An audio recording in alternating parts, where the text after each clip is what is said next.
a young girl's face, looking determined. Mary, growing up, I was neglected and left to my own devices. I became selfish and bad-tempered, always thinking only of myself. But one day, everything changed. Cut to a shot of Mary sitting under a tree in the garden, pushing red flowers into the ground. Mary, I was angry, muttering about my plans to hit Kamala when she returned. But as I played, I overheard something that shook me to my core. Cut to a shot of Mary's mother entering the garden with a young Englishman. Mary, my mother and this young man were discussing the severity of the situation. People were dying rapidly, and danger lurked in the town. Cut to a close-up shot of Mary's face, showing a mix of shock and realization. Mary, they spoke of leaving for the hills, where there was no disease. Suddenly, my anger towards Kamala seemed insignificant. Cut to a shot of Mary looking determined, standing up from the ground. Mary, it was time for me to change. To become someone better. To help those in need. Mary, this secret garden will be my sanctuary, where I'll learn to grow kindness and compassion. Serious tone, suddenly, loud cries erupt from the servants' rooms nearby, startling me and my mother. Panic sets in as we realize that one of our servants may have succumbed to the disease. The illness has reached our house. We rush inside, the gravity of the situation sinking in. The terrible disease has already claimed many lives in our town, even some within our own household. It was Kamala who had just died. Later that day, 3 more servants passed away. The chaos continues throughout the night and the following day, with people rushing in and out of the house, shouting and crying. In the midst of it all, I hide in my bedroom, frightened by the strange and terrible sounds surrounding me. Sometimes I cry, and sometimes I sleep. It's a terrifying time, and nobody seems to think of me. Stay safe out there, everyone. When I woke up today, everything was eerily silent. I couldn't help but wonder if the disease had finally left, and everyone was well again. But as I stood there, hungry and alone, I couldn't shake off the feeling that something was off. And then, I heard voices in the hall. Men's voices. They spoke of a beautiful woman and a child. My heart sank. Who were they talking about? And just as I was lost in my thoughts, the door swung open, and there they were, 2 men, startled by my presence. I couldn't help but wonder, what had happened? What had they seen?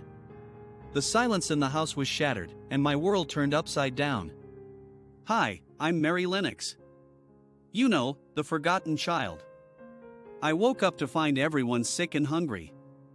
It's like they all forgot about me. Can you believe it? I asked why nobody came to take care of me, and they just looked at me sadly. But guess what? I'm leaving soon, and they're all so pleased about it. Can you imagine? They're actually happy I'm gone. But where am I going? England, apparently. To live with my uncle, Mr. Archibald Craven.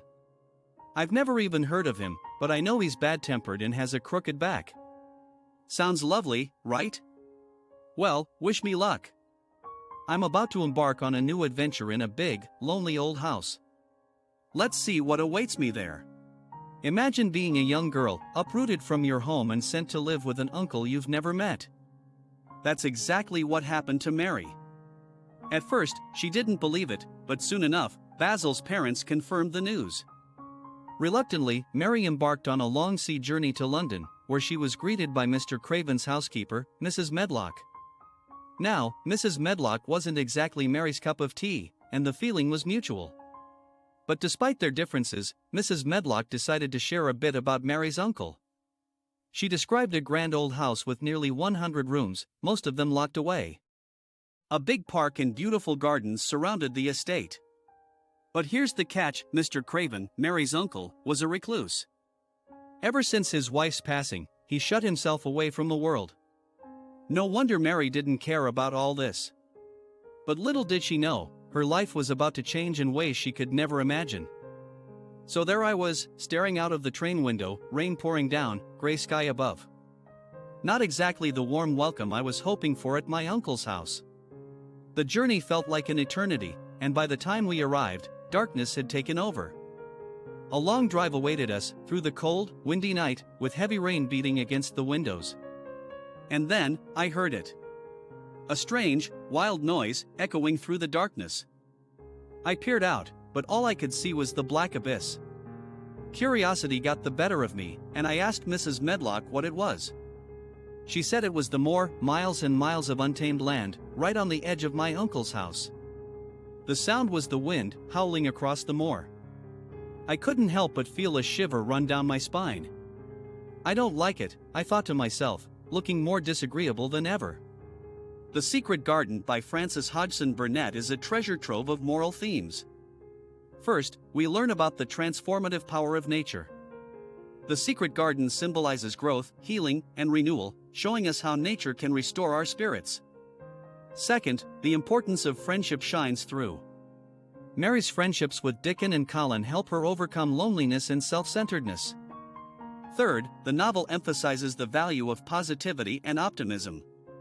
Mary's transformation from a sour child to a joyful girl teaches us the power of resilience. Fourth, love is depicted as a healing force. Love can mend broken hearts and nurture personal growth. Lastly, the story teaches us the importance of self-discovery. Through their experiences, the characters learn more about themselves, leading to personal transformation. The Secret Garden promotes themes of growth, healing, friendship, love, and self-discovery, offering valuable lessons about resilience, empathy, and the beauty of the natural world.